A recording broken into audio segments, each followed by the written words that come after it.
Well, today we are continuing, or we're picking back up our series in Hebrews chapter 11.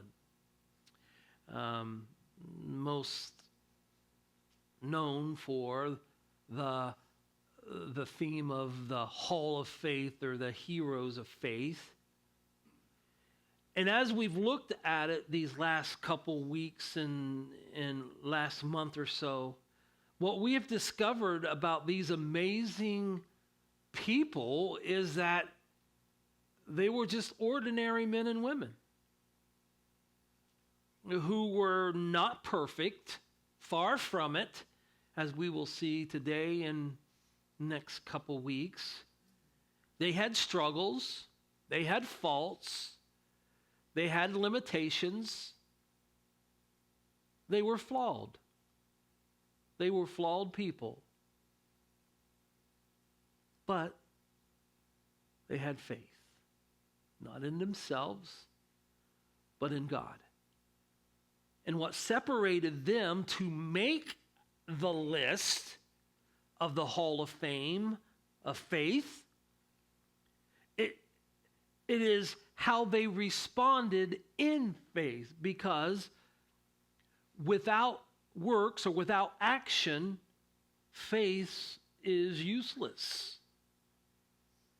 And it was despite their shortcomings, it was despite their difficult circumstances, because it was in those situations and those circumstances and their limitations that they trusted God, and God brought them through to and for a purpose that sharpened their faith even more. The reason why they were on the list is because they responded in obedience to what God had planned for them. And so the last person, or the last person / family of faith that we talked about, was Abraham, along with his wife Sarah and his son Isaac. And God had put Abraham through 3 major tests of faith. And each one was more difficult than the other, or the one before. Test 1, Abraham, leave everything you know and go. And I am not going to tell you where you're going. I'll let you know when you get there. That was the test. That was the step of faith. And he wasn't a young guy at the time. He was in, well, what we would consider retirement age.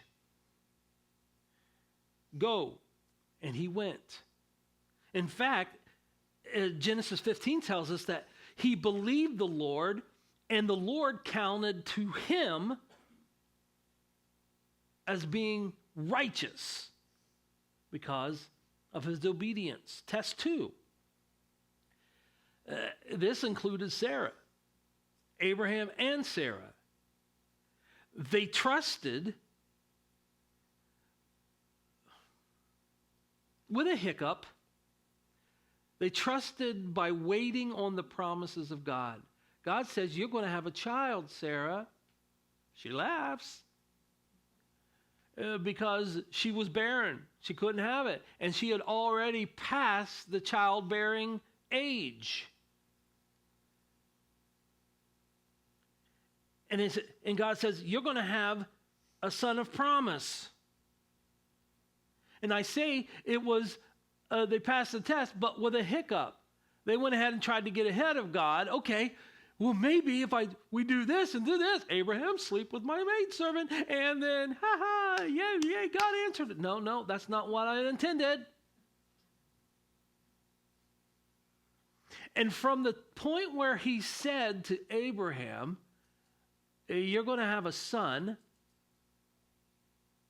to when it actually happened, and he made that promise when Abraham was 80 years old, Fast forward 20 years before it happened. So he's 100 years old when he becomes a papa.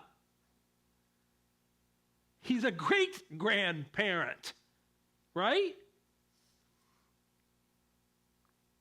And then fast forward to that. Isaac is now a teenager. And then God says to him, hey, here it is, test number 3. Genesis 22, just listen. Take your son, your only son, yes, Isaac, whom you love so much, and go and sacrifice him as a burnt offering on one of the mountains, which I will show you. What? But then Hebrews 11 tells us it was by faith that Abraham offered Isaac as a sacrifice when God was testing him. Abraham, who had received God's promise, was ready to sacrifice his only son, Isaac, even though God had told him, Isaac is the son through whom your descendants will be counted. Well, he passes the test. God spares Isaac and gives a substitution in the thicket of a ram, which they used. The Lord provided, and the place then was called Jehovah Jireh, because God is my provider. And he passes the test, which leads us to today's and next week's message. The direct descendants of Abraham, Isaac the son, Jacob the grandson, and Joseph the great-grandson of Abraham. All 3 of these descendants of Abraham makes the list in Hebrews 11 by demonstrating their own faith in God. It's one thing that your parents have faith. Listen to this, church. It's one thing that your parents have faith. It's another thing that you have faith. You cannot go to heaven on the coattails of your parents. You have to have a personal relationship with the Lord. You have to have the faith. And so the descendants of Abraham had faith in God. But Hebrews 11 chooses with these 3 to take a snapshot to amplify or illuminate the reasons why they got into this list in the first place. And in all 3 accounts happen in the later part of their lives, actually on their deathbeds. Let's look at it. Hebrews 11, verse 20. It was by faith that Isaac promised blessings of the future to his sons, Jacob and Esau. And it was by faith that Jacob, when he was old and dying, blessed each of Joseph's sons and bowed in worship as he leaned on his staff. Verse 22. And it was by faith that Joseph, when he was about to die, said confidently that the people of Israel would leave Egypt.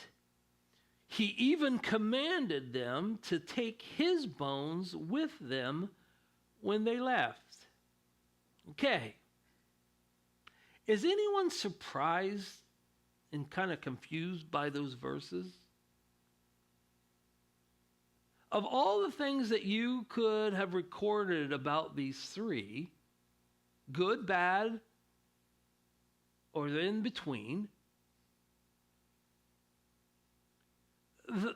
the Hall of Faith highlights that Isaac blessed his sons on his deathbed.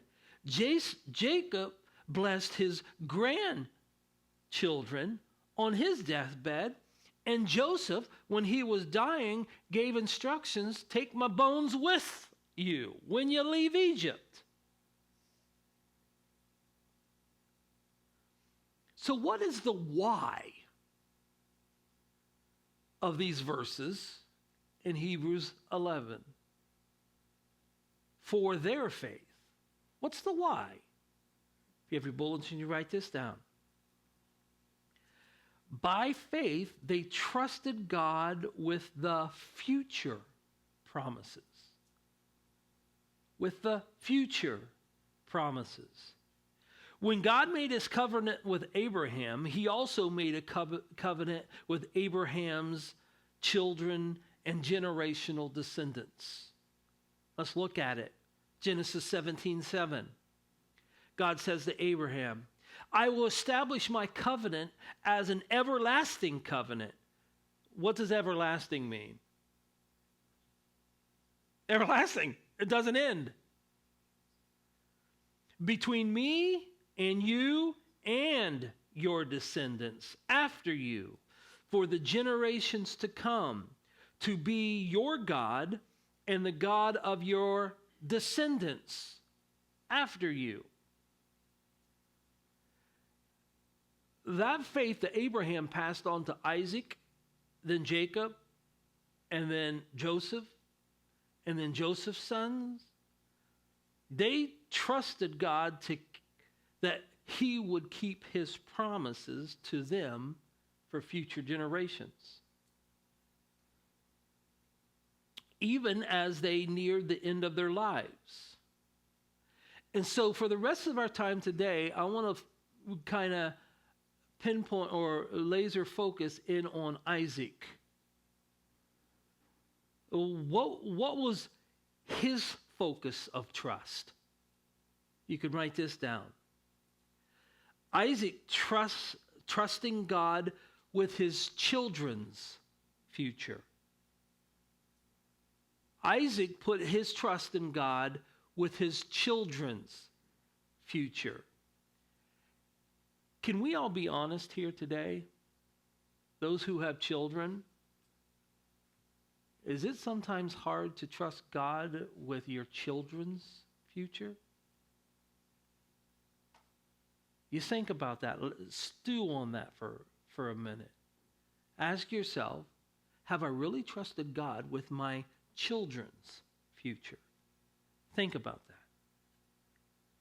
Let's look again at Hebrews 11:20 as you do that. It was by faith that Isaac promised blessings for the future of his sons, Jacob and Esau.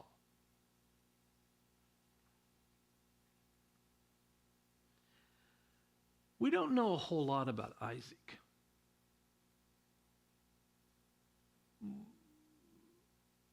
The scripture really doesn't tell us a ton about him.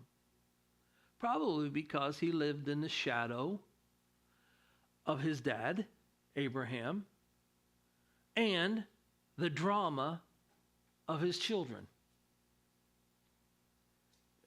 Not much is known, but we do know a few things. Here are the things that we do know. We do know that Isaac, by faith, was willing to lay on that sacrificial altar and allow his dad to raise a knife to him.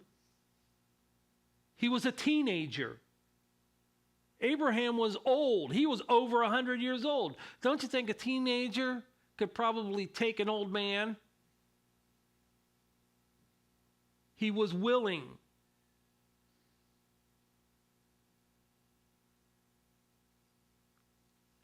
This is what we also know. We know God appeared to Isaac and reaffirmed the covenant he made with Abraham. Look at Genesis 26, starting in verse 2. The Lord appeared to Isaac and said, do not go down to Egypt, but do as I tell you. Live here as a foreigner in this land, and I will be with you and bless you. I hereby confirm, in other words, I'm good on my word, that I will give all these lands to you and your descendants, the promised land.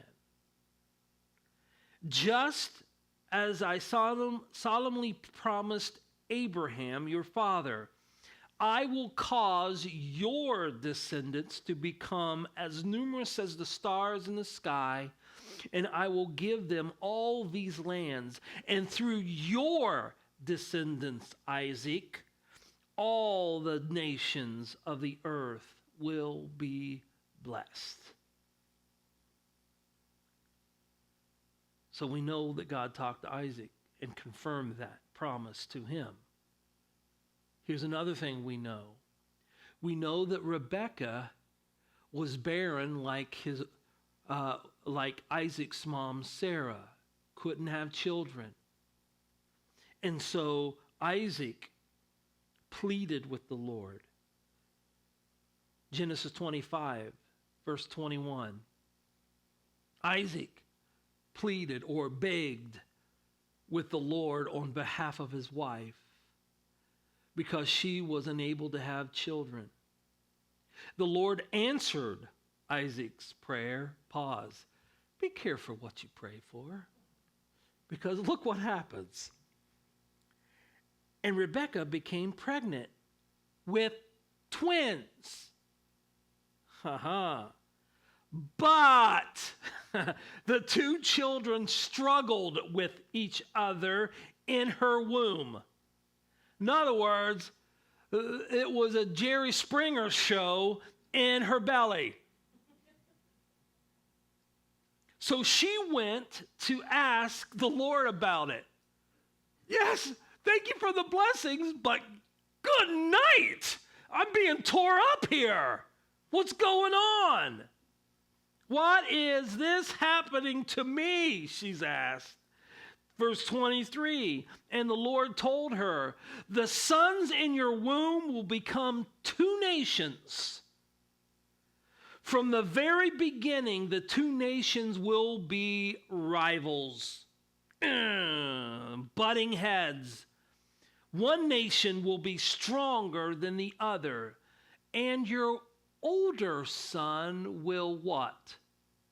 Serve your younger son. Now, when the babies were born, Esau was the first to be born. He was hairy, red hair actually. He had body carpet all over him. Sasquatch right there.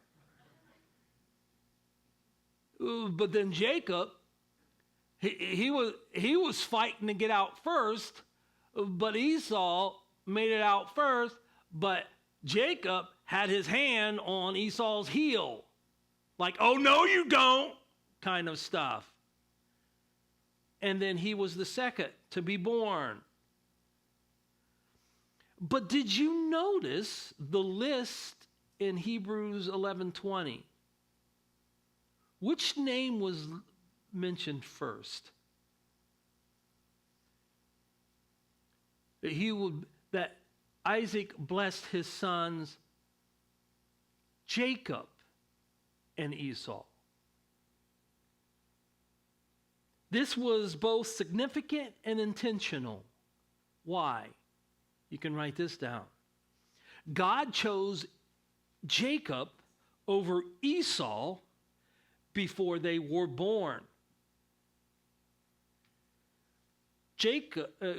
God chose Jacob over Esau before they were born. Just a side note. All three of these, Isaac, Jacob, and Joseph, were not the firstborns, but they were the sons of promises. You had Ishmael and Isaac, Esau and Jacob, and then Joseph had 10 more brothers ahead of him. And yet, it's those names that are on the Hebrews of 11. It's those names God chose to carry the covenant promise through.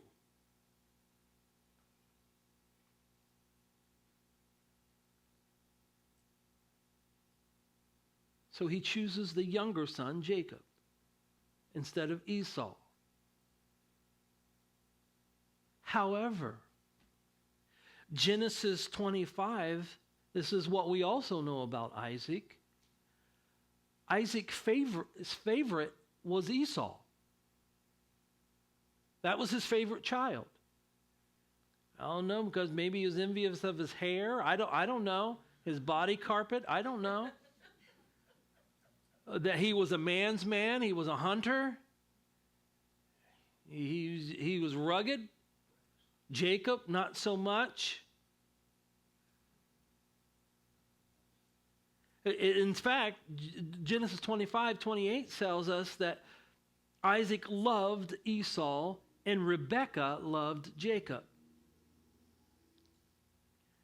Now, fast forward to Genesis 27. When Isaac was old and his eyes had weakened to the point where he was blind, he couldn't see anymore, he knew he was going to die soon.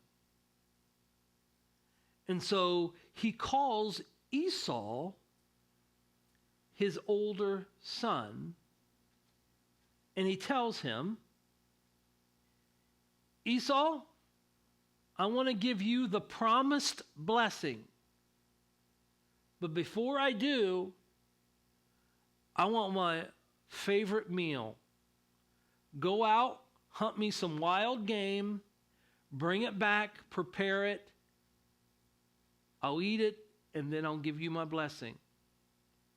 So that's what Esau does. He heads out to the hunting grounds. Pause. It's important to understand this. What is the blessing? The blessing Isaac was going to give was part prophetic promise and part prayer. When we think of blessings, we think either speaking kind words over something or wishful thinking on behalf of someone else or a parent to a child. Blessings to them was not that. Blessings was, this is what God told me to tell you. And then, that's the first part. This is the promise. This is the covenant prophetic promise. And then the prayer was, God, you've given me this to tell him. Now make it happen. Bless them. Okay, so that was the whole idea. And so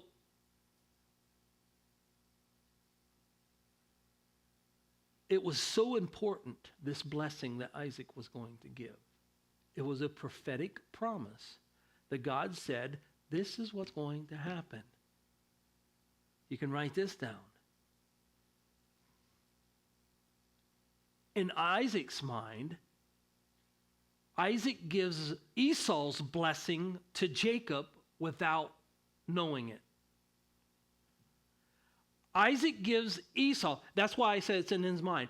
Isaac believed it was Esau's.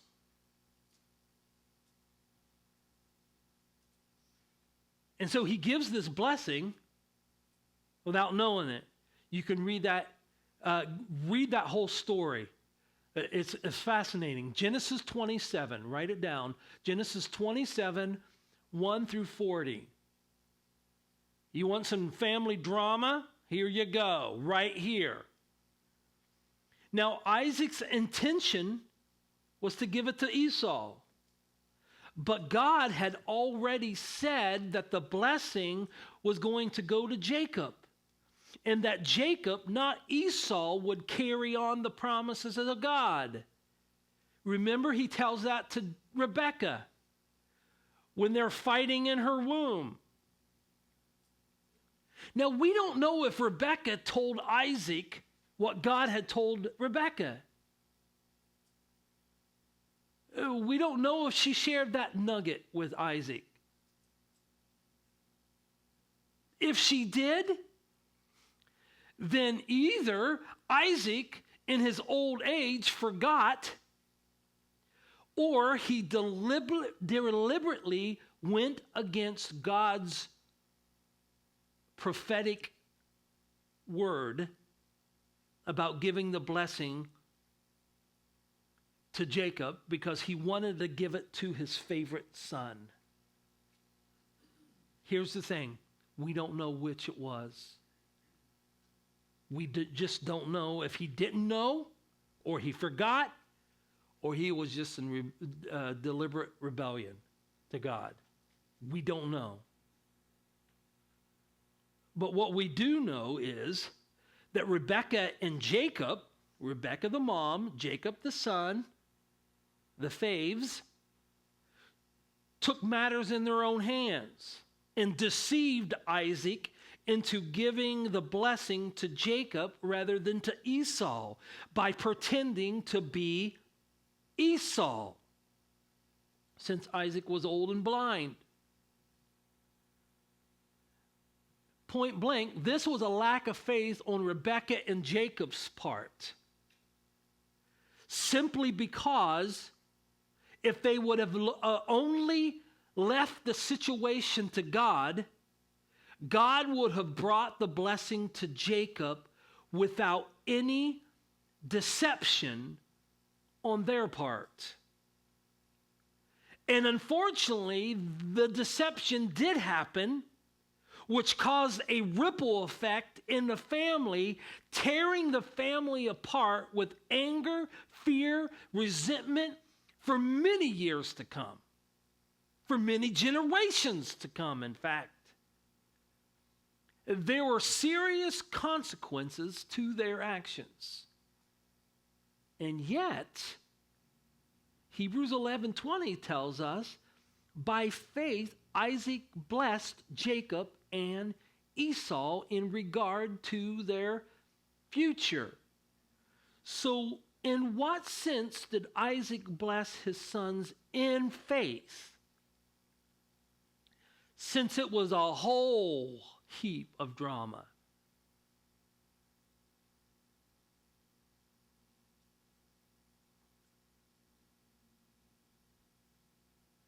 Even though Isaac did not intend to bless Jacob, it happened.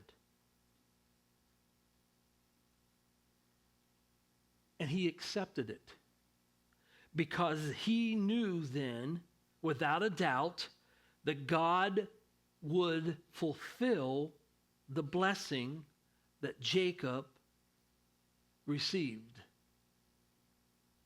In fact, once he learned what had happened, he tells Esau concerning Jacob, "Son, I blessed him, and indeed he will be blessed." In other words, what's done is done. The promise, covenant has been passed.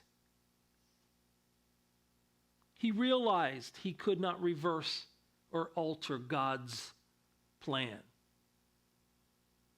And the blessing of promise went to Jacob. And so Isaac then, concerning Esau, because Esau begged for a blessing as well, gave Esau a blessing which the Lord honored. You can read about that in Genesis 27, verses 30 through 40. We know God fulfilled this blessing in Esau's life. It tells us that. Indeed, God fulfilled both blessings in both sons' lives. Esau's was a lesser blessing, but still he was blessed. Now, what does this mean for us? What does this mean for us?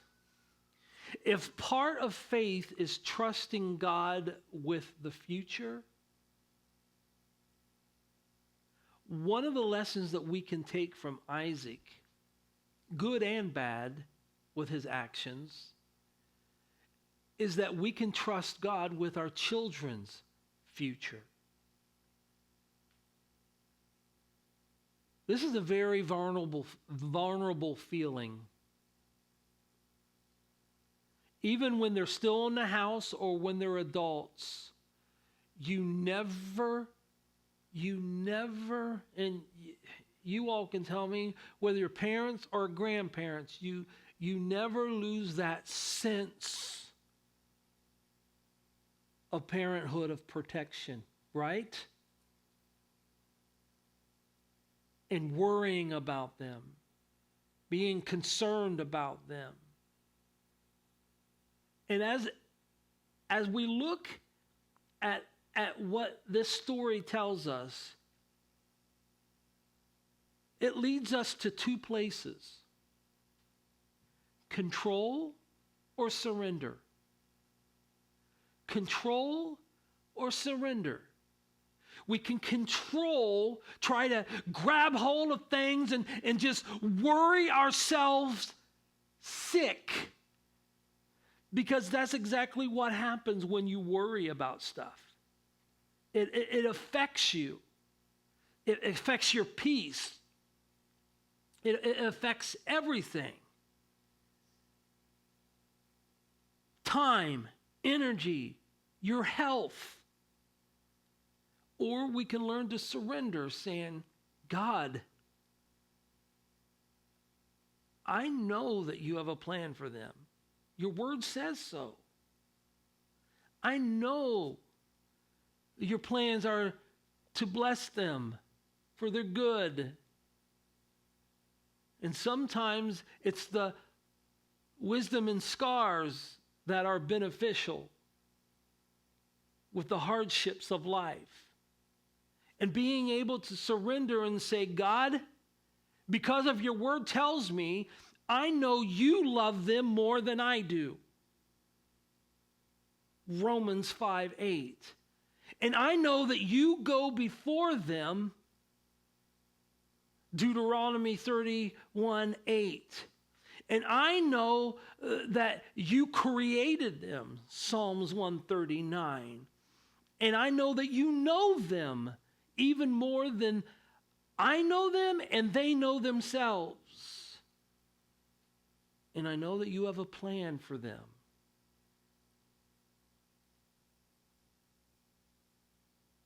And I know that you have intentions to bless them.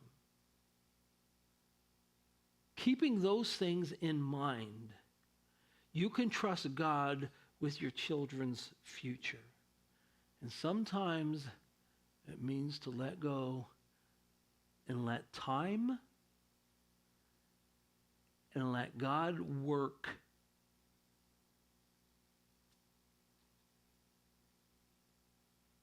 That's an important lesson to learn. And I'm not saying I've got it down,